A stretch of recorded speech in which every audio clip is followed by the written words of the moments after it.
Hello and welcome to Lunchtime Politics on Channels Television. I'm Millicent Walker. On the news this hour, the UN General Assembly President continues her official visit in the country with the hope of fostering a stronger tie with Nigeria as President Buhari seeks humanitarian support in recharging the receding Lake Chad Basin.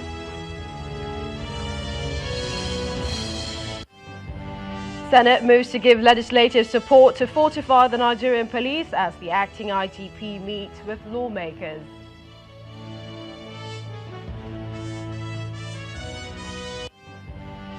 In Yaga, Africa, rally is the largest convergence of young elected representatives from the national and state assemblies as it spearheads agenda for youth in governance.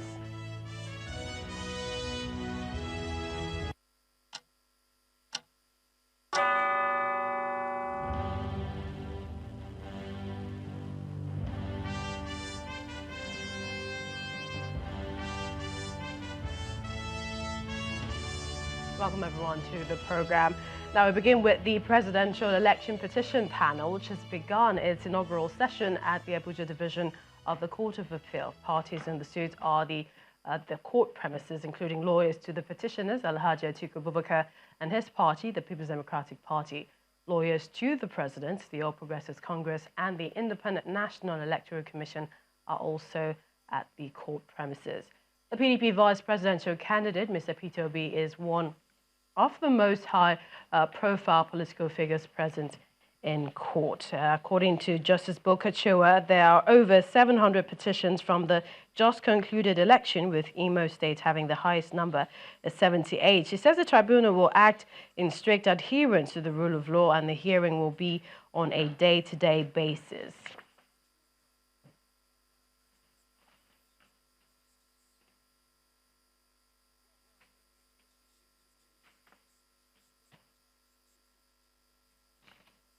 Well, from the Presidential Election Petition Tribunal, we'll move over to the appeal court where the embattled PDP candidate of the Osun governorship election, Senator Ademola Adeleke, is currently appealing the nullification of his candidacy.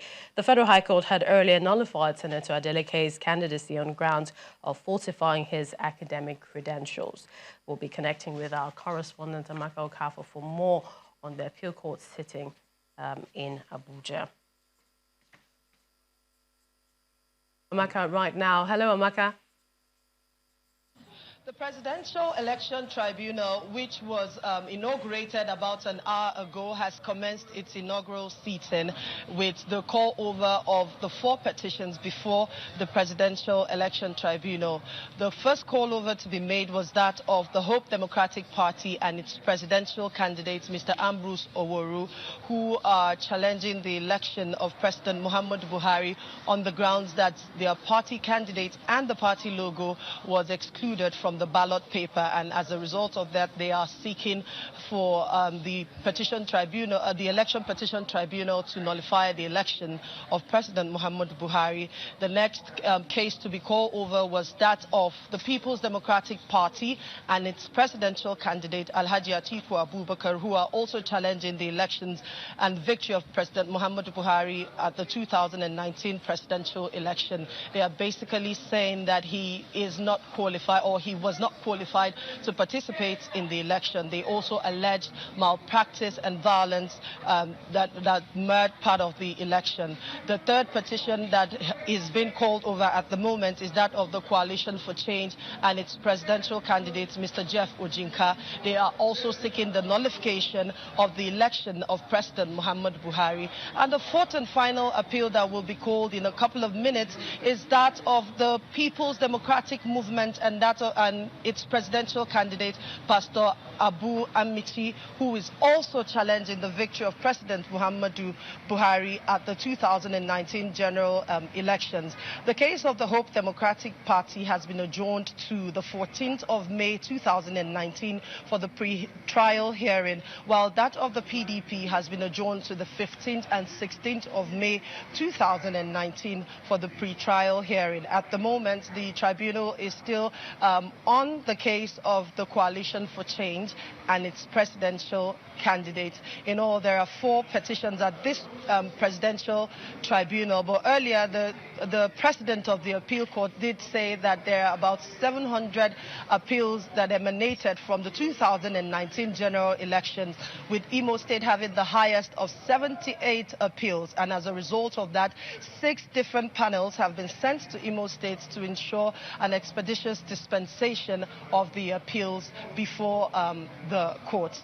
And that is what we have for you so far. At the moment, like I said earlier, the case of the Coalition for Change is being heard by the tribunal at the moment. Back to you, Lagos.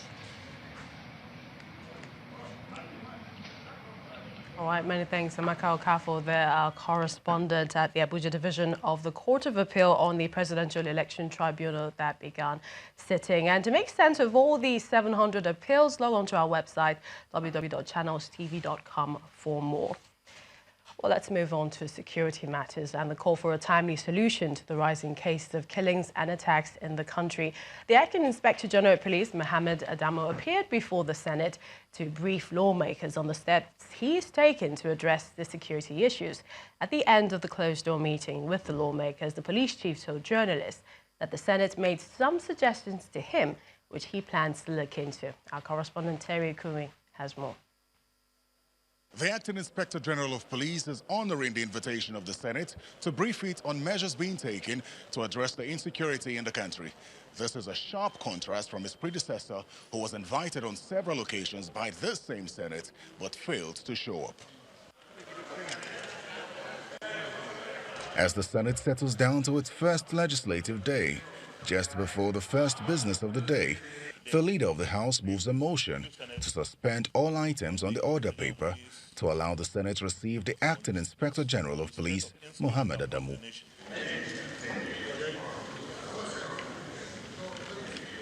The acting IGP walks in, accompanied by some senior police officers and led by the Senior Special Assistant to President Muhammadu Buhari on National Assembly matters, Senator Ita Enang.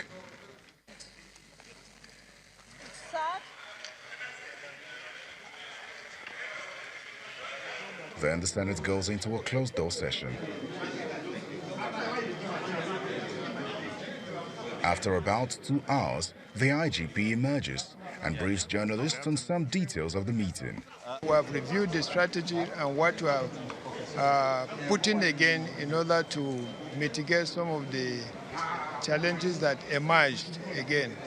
And they have appreciated what we've presented, and also they gave suggestions as to how to enhance the strategy that we said we are deploying.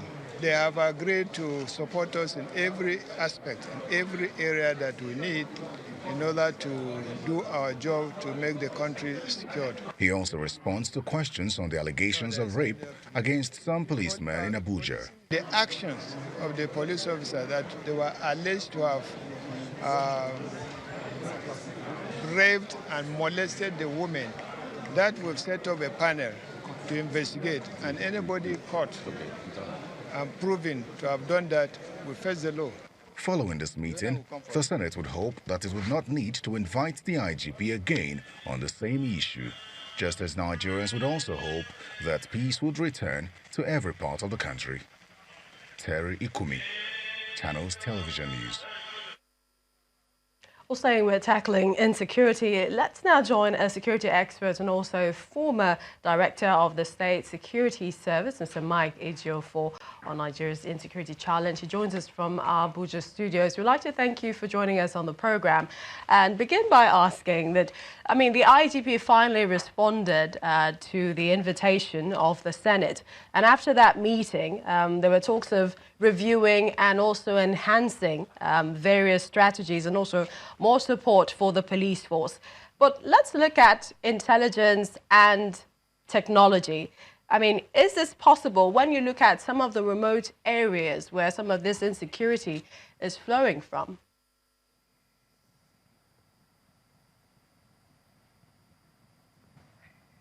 Oh. Is it Ejiofor? Did you hear me? I didn't get it. Okay, let me repeat my question. I mean, the IGP finally responded to the invitation of the Senate.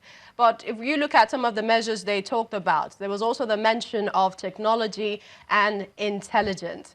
How can this survive when we look at some of the remote areas in the country? Well, I think I must first of all commend the IG. This is quite distinct from the former IG who refused to honor the Senate invitation. And that shows that the acting IG has a respect for the rule of law. He has a respect for the National Assembly, because the issue of security is not something one person can fight. So with the exchange of ideas, I think he has come out to tell them of his challenges. And I believe also that the Senate will be able to look at his challenges, see how it can be assisted in terms of funding and other areas of solving this scourge that we are going through. Your thoughts about intelligence and also technology. Take, for example, the Lake Chad is shrinking. The UN has called it a major climate change disaster affecting the countries around it, Nigeria, Chad, Cameroon, and Niger. The president has said there's no peace without development and vice versa. But how much do you think we can rely on the international community to assist? Well, you see, the fact remains that the issue of terrorism is an international problem. So Nigeria alone cannot solve it on its own. I believe that with collaboration with the United Nations and other well-meaning countries that have volunteered to assist Nigeria, they will assist not only in terms of logistics like equipment, but also in terms of training and exchange of intelligence. I think that's very critical in this fight against terrorism. And finally, let's get your thoughts. There's also the clamor for state policing, community policing as well. How best do you think we can implement it? Well, the community policing, if you recall, that I've been hammering on it and the state police. But in the interim, that we cannot implement the creation of state police without amending the constitution. The community policing is going to help because we are going to involve the people. We own the state, we own the communities. So the communities should be able to assist the police. But in the interim, like I've said, to assist further in the implementation of this community policing, a committee has been set up and inaugurated.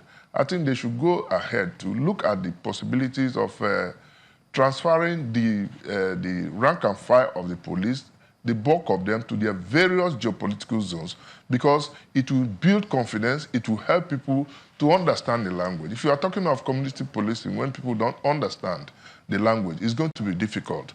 So you need that confidence, and I believe that the Acting Inspector General of Police, once this report is submitted, and since the President gave the approval and the setting up of the committee, I believe that the committee will do a good job, which will also be implemented by, signed into law by the President, and ensure that these things are implemented. All right, Mr. Mike Ejiofor, we'd like to thank you for joining us on the program. Thank you.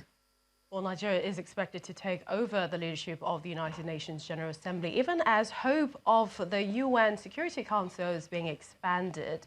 Well, this came to the fore when the President of the United Nations General Assembly, Maria Garces, visited President Muhammadu Buhari at the villa as part of her engagement in Nigeria. We'll bring you that report and more when we return.